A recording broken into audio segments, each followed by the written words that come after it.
What's up everyone, back again with another video, and in today's video we're gonna be reviewing and walking around this ROX 01.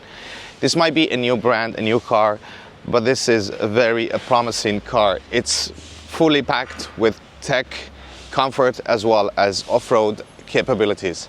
My name is Marco and you're watching AV Exposed.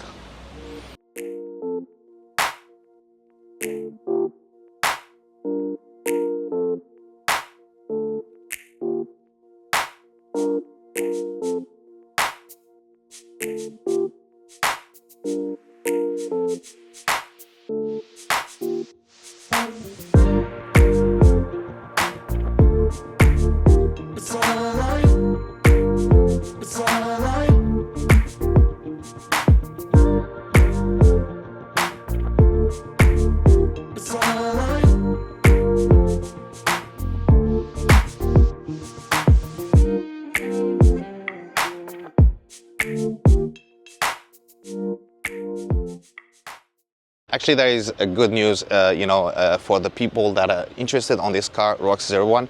So basically, there is actually an international version which is made specifically for export, and the car actually comes with, different software dedicated for international, audience or customer. Sorry, comes with 6 languages.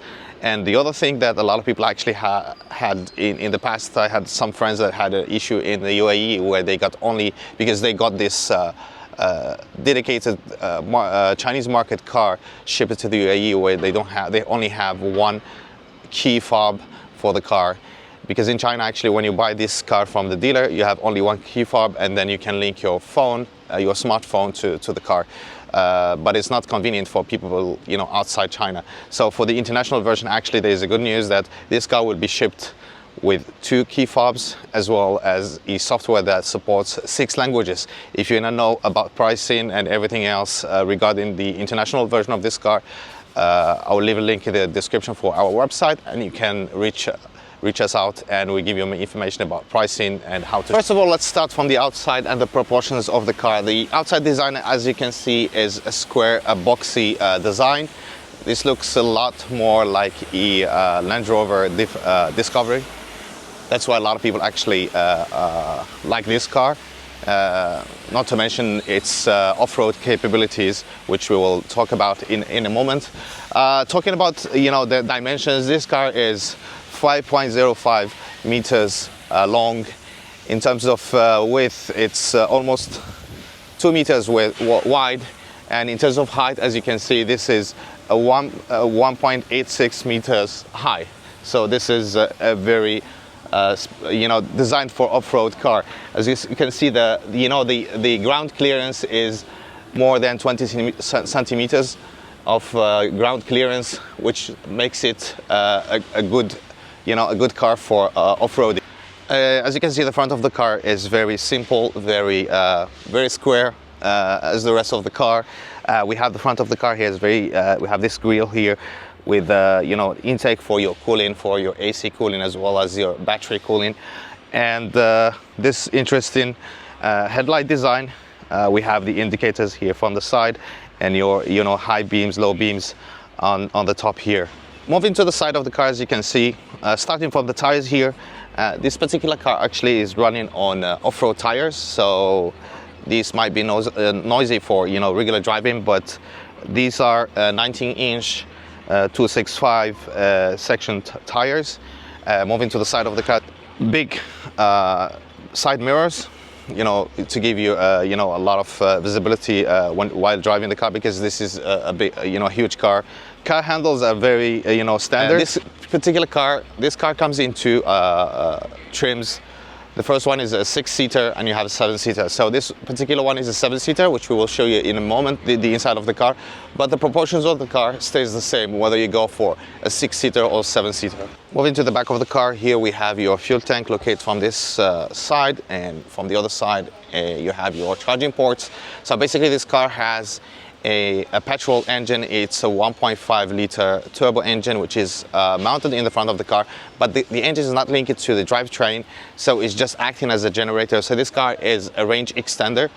So you have a battery pack of 58 kilowatt hour battery, which gives you a CLTC range of around 300 kilometers. Combining the 70 liters fuel tank here with generating the power from the engine, it gives you a CLTC range of 1,300 kilometers in total. Moving to the back of the car, as you can see, here we have this spare tire, which is very standard in a lot of off-road cars. And then this is not standard, this is optional. So if you want to get the spare tire, you need to pay for it. As I mentioned, this car, as you can see at the front here, this is a range extender. So it has a petrol engine mounted to the front of the car, as you can see here. It's all sealed, but we have a 1.5 liter turbo engine mounted here. This is a range extender, so it's not connected on any way to the drivetrain, and it's just acting as a generator to charge your battery, which will supply power to the dual motors. So this car has dual motors, so one in the front, one in the rear, and the combined power from both electric motors is around 476 horsepower, and gives you a 740 newton meters of torque. Moving to the driving position here, as a driver, you have this steering wheel which has a flat bottom here. The steering wheel has a few buttons from both sides, your voice command, as well as your volume and your music controls here. From the other side, you have your driving assistant here for your cruise control and everything else. Behind the steering wheel, we have a very large screen here, which is a 12.3 inch, acting as your instrument cluster here. You have a ton of information here, and you can change the way it shows information and the setup, the information you want to see here. Moving to the midsection of the car here, we have your main screen, which is used to control everything in the car. This is a 15.7, which is larger than most of the cars, and the system, it's very responsive. I'm not going to go through all the features, all the options you have in the car here, but just to show you some. So basically, here you have your driving modes here. The other interesting thing is here, actually, you can set up your driving on how the car you want the car to drive. So basically, you have to go on full electric. So it's going to only use the power from the battery. So if you select the first one, which is selected right now, so the car will use only the energy from the battery. It's not going to start the engine. If you go to the second one, which is so basically, if the battery deplete or goes below 20%, what happens is the engine will start and will start charging the battery. As long as you have more than 20% on your battery charged, the car will not use the engine to generate electricity. The second mode, which is so basically you will be using the engine most of the time and keep your battery up above 80% all the time. So you're gonna be using that battery only if it's above 80%. The good thing with this is, let's say you're planning to you want to charge, you're on the way back home and you want to charge your battery, so you select this mode, and this way you will be your battery will be charged for the next day. You have at least 80% of the battery charged, so the next day you can just select your use it as a full electric. And the third option is it's some kind of hybrid, so depends on your speed, depends on how much total you're using. The software will decide whether to start the engine or just start charging your battery or not. Moving down, we have two wireless charging pads here for the front passenger side seats, and then we have these air vents for your aircon. We have the hazard lights here. Moving down, we have this large gear lever, which reminds me of some old Audi, Volkswagen cars, and we have two decently sized cup holders, some storage here, which is really deep actually, and we have the USB port charging here. No USB-C, but only USB port. And moving up here, actually I forgot to mention this rear view mirror, which is actually a camera. It's not a real one, because remember, in the back of the car we have this spare tire which covers the whole back. Here you have your panoramic roof shading. So you have, actually it's split into sections, which I will show you in the back in a moment. So we have this small section here in the back, so you have controls here, and also we have this LED light, which are operated by touch. Moving to the middle row here, not the back, because remember this is a 7-seater. So the mid row here, as you can see, you have enough. The knee room here is pretty good, as well as the height, because this is a 1.86 height car. So basically, you have no problem with your headroom. Knee room is okay, but if you're gonna put people in the back of the car, I think you have to adjust your seat. But still, you know, that still gives you like really good amount of knee room here. The seats here depends on which version you go for. So, but basically the front, the rear, the mid row seats have the massage function, as well as the heating and the cooling function. Right, as you can see here, you have the your armrest from this side. You have the armrest on the door, and from this side you have this adjustable armrest. And within the armrest we find our cup holder, which is located here, and then you can put it back when you don't need it. As you can see here, we still have a lot of space here. Actually, the passengers you don't have to fold down the seats in order to go to the back seats, to the third row. But actually you can just walk through, because you have a lot of space here. Here at the back you have a lot of controls as well here, controlling your aircon. This is not actually a screen, but you have a lot of physical buttons here, to adjust your temperature, as well as controlling some of the functions that you have on your seats. But most of the functions for the seat, massage, heating, and everything is controlled through the side buttons here. At the bottom here we have this 12-volt standard outlet here, and then we have two USB ports here for charging your phone and everything.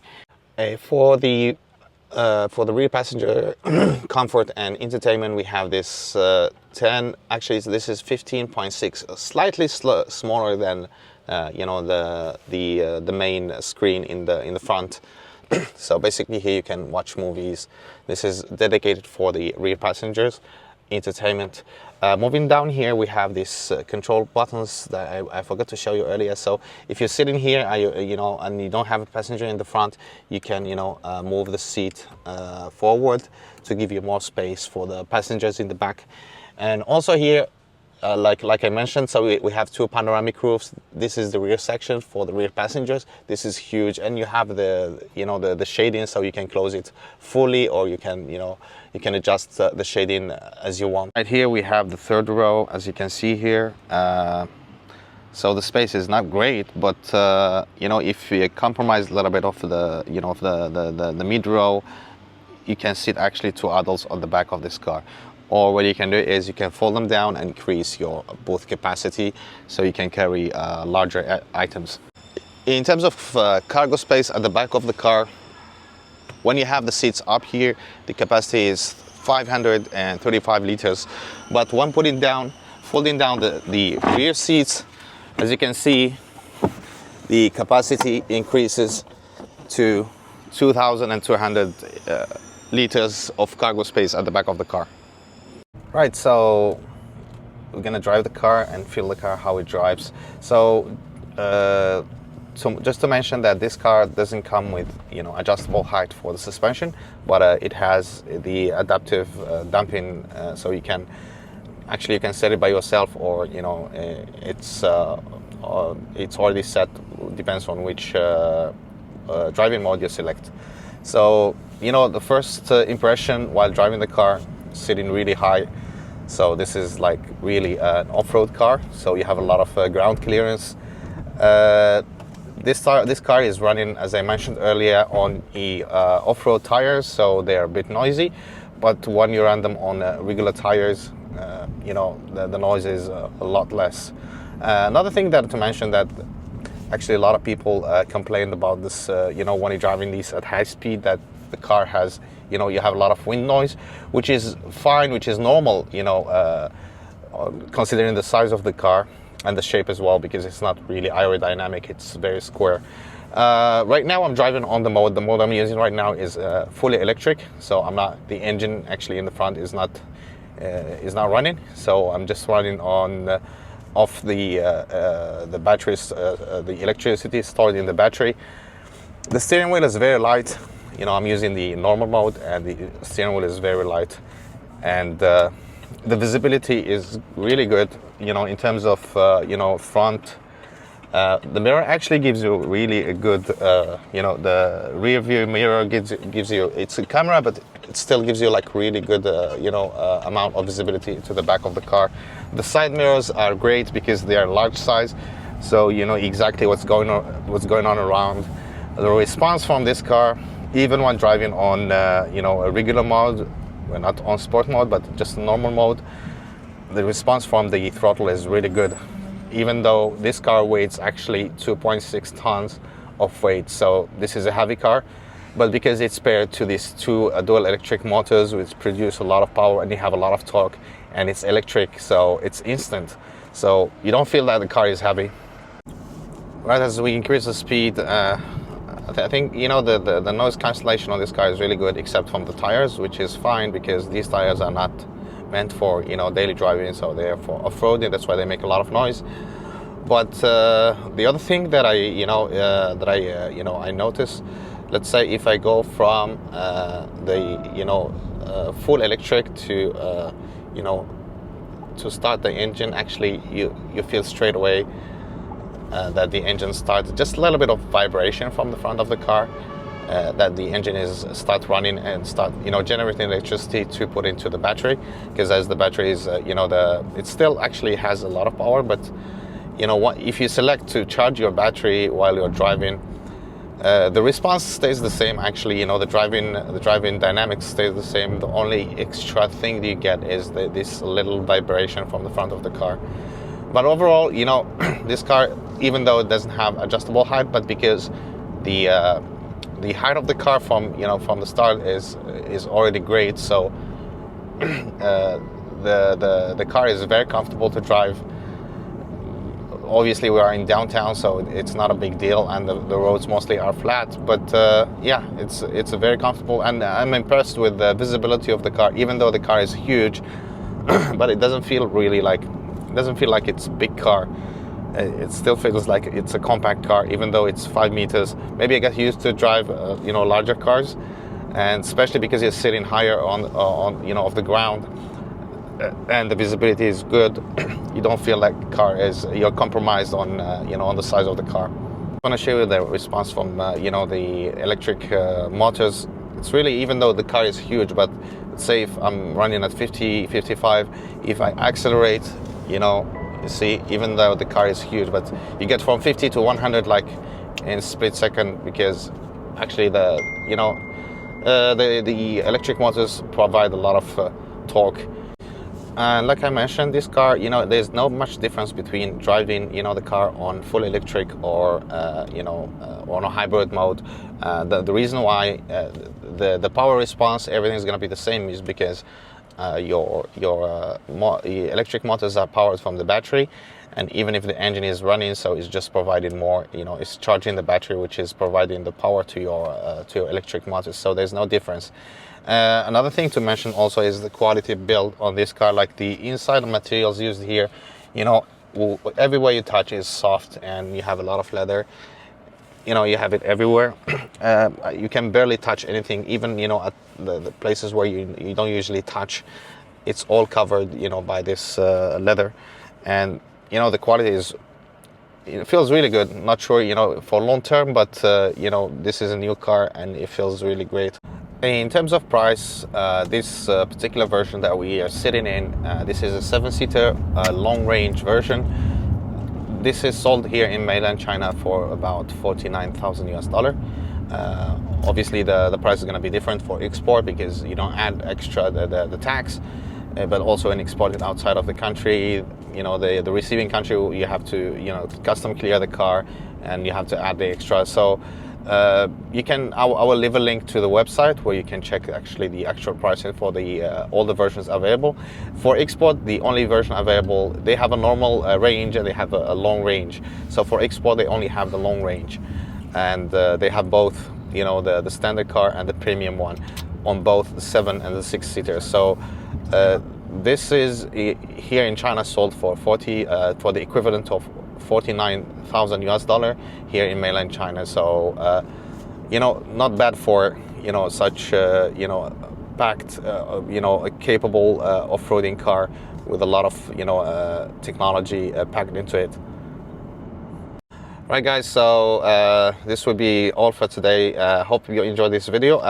If you haven't subscribed to the channel yet, please do so, and hopefully we can get this car to do a range test on this car, and as well maybe we can test its off-road capabilities, because this is an off-road car. So stay tuned for future videos, and I will see you in the next one.